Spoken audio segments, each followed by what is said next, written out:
Hey guys, today I'll be reviewing the Kershaw Ken Onion Blur. It's an assisted opening side folder. Got two samples here actually. I've had this one for about a year. My brother liked it so much that he got one for his own. So I'm going to show you, this is actually the original box that mine came in. I just put his in there. So pretty cool, made in the USA.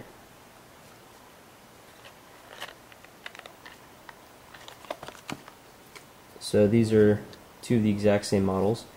They actually have a serrated option, a half blade serrated option. This model is actually the 1670 BLK.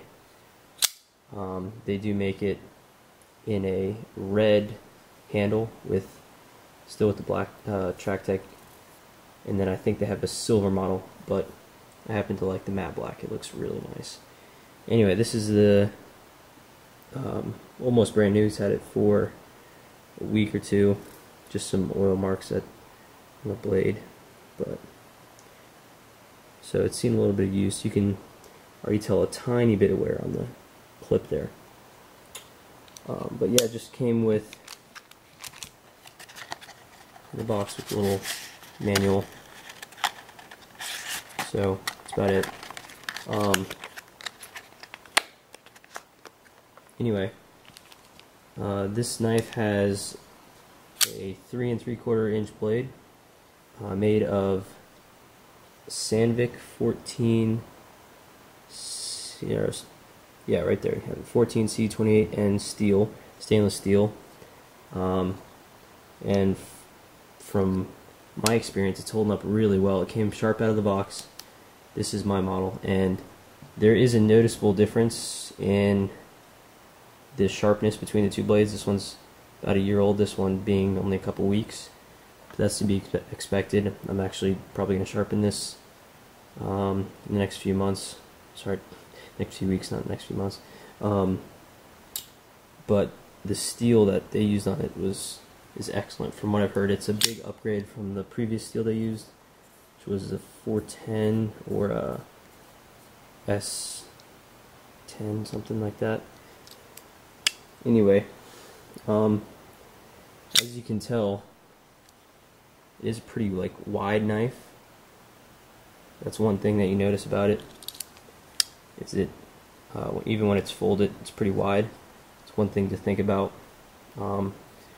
but it is very comfortable. That's one of the reasons why I love this knife. It's balanced, fits really well. It's light for its size. Blade just looks beautiful. Cuts really well. Here's the handle on this thing. You can see it sits pretty high up. They may have been able to move it a little bit higher, but it doesn't stick out too much. That's good. It's pretty strong. Had no issues with it.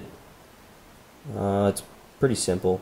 Nothing too great about it, but you can carry it tip up or tip down, which is good, but you can only carry it on that side. So, this knife does use Kershaw's Speed Safe technology, being their assisted opening technology.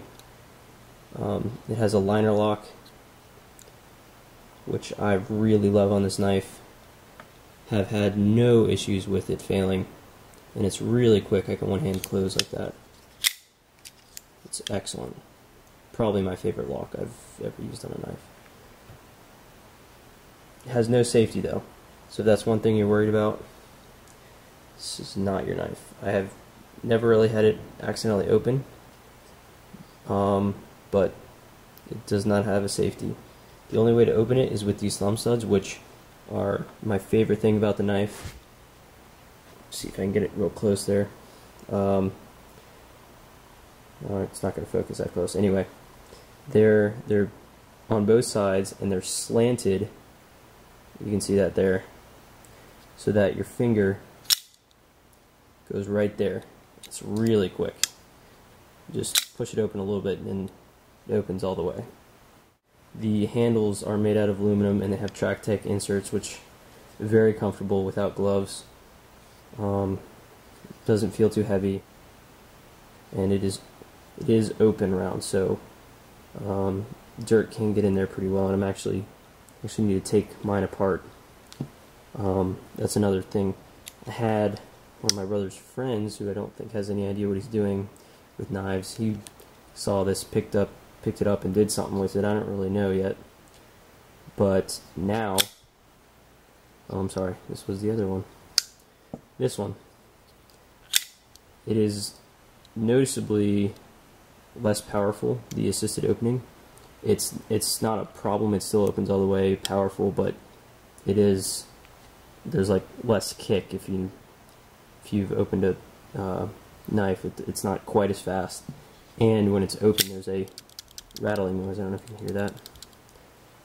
It's not an issue, it still works perfectly fine, but it's just something that I'd like to look at. So obviously that there is some problem in there. Doesn't affect its performance, but they aren't foolproof. Alright, so I'll go ahead and talk about the feel of the knife. As you can tell, it's not too wide. For this size knife, it's pretty thin.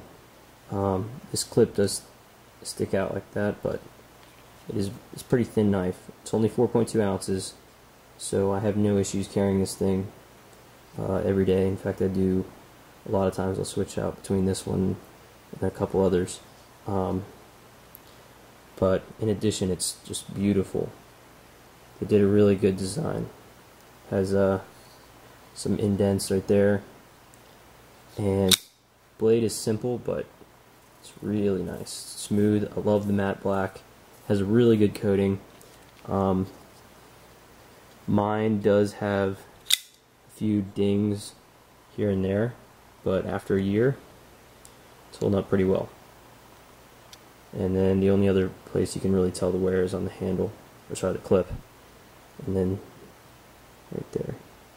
But I might actually Duracoat this thing, which would look really cool in a coyote brown. So look for a video on that in the next few weeks. Problems with it though, there is a little bit of jimping here, but it's not significant. It does provide a little bit of traction, but it's not enough. They could have done a much better job with that. As you can see, it's not very much at all. And then down here, the liner lock does provide a little bit of traction for your index finger, but there's still not a whole lot of traction here. So if you need to do any type of stabbing, I'd be a little worried. So that brings me to my conclusion. The Blur is a absolutely great knife.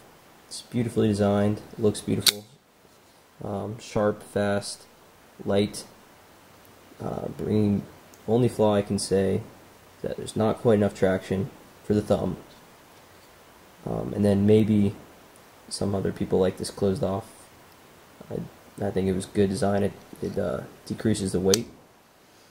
But overall, definitely a knife that you should pick up. Give it a 9 out of 10.